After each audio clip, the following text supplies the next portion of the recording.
I'm Tom from Do-It-Yourself Home Automation, and this is a look at using the Aerogarden hydroponic desktop garden as a pandemic garden during COVID-19.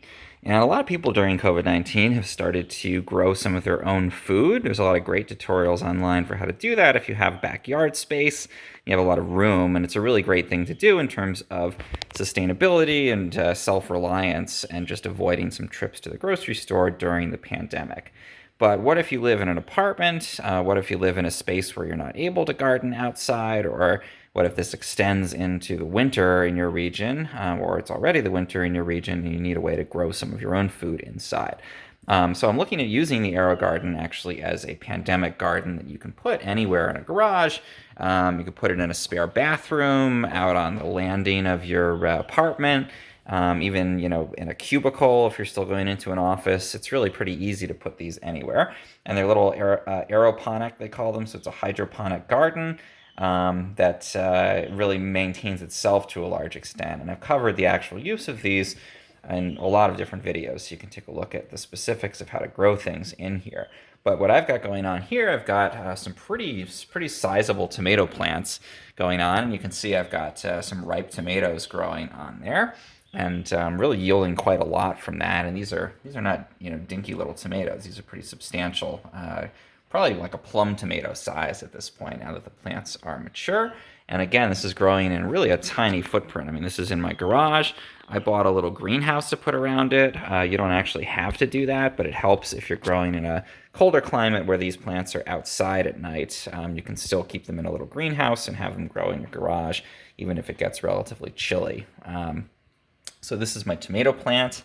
Over here, I've got two different kinds of basil growing. You can see it's a ridiculous amount. I can use that for cooking. I could probably make a lot of pesto with it. You can also dry it, as I've shown in other videos, and then that can become a way to have your own fresh herbs at home. And, obviously you're not going to grow enough food with this to feed your whole family. So really what you want to do, I think, when you're looking at this as a pandemic garden is to look at how can you grow things that make an otherwise relatively boring meal, maybe even a meal that you're eating from cans or from frozen food, a lot more interesting and vibrant. Because really the goal is not to replace all of your cooking unless you have a very large space to grow in, but really just to be able to supplement, if you're eating canned beans or something like that, or frozen food every night because you don't want to go to the supermarket, or there's been another spike in the disease or whatever. You just want to have something that can enliven the stuff that you're eating. And herbs are a great way to do that. So imagine all the different things you could add fresh basil to, whether you're making pasta, just boiling pasta, you're going to put a little butter and olive oil, throw some fresh basil on top of that, take some of this fresh basil and make a fresh pesto. That can be a great sauce to put on any kind of frozen meat that you're heating back up. Really anything where you're reconstituting frozen food or using canned food. Adding basil is a really great way to make it just a little bit fresher flavor and more interesting. You could even, if you're getting fresh produce like cheese, you could make a caprese salad.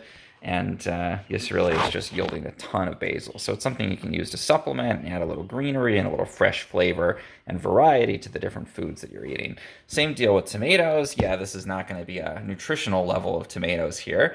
But to add a little bit of that to a burger, for example, if you have some ground meat that's frozen and you're heating that up and grilling it, a couple of these sliced on top of a burger just gives it that really fresh from the garden flavor. And again, you can grow a lot of things with Aerogardens. So I'm just doing basil and tomatoes here, but you can do all different herbs. You can do all different kinds of different fruits and vegetables. So depending on how much space you have, you can really get a lot of different produce out of this.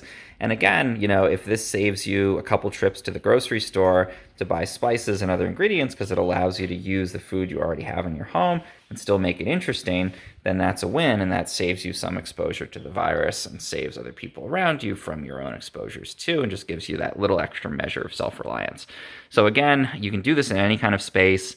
Don't try to focus on growing all your food. Try to focus on growing these sort of high-impact foods you can use in a variety of ways to make the other food that you're probably stuck eating day in and day out much more interesting and pleasant. And that'll make it easier to do that over the long haul and to isolate yourself when you need to as much as possible. If you found this helpful in any way, or you want to hear a lot more about Aerogardens, please subscribe to my channel. It really helps.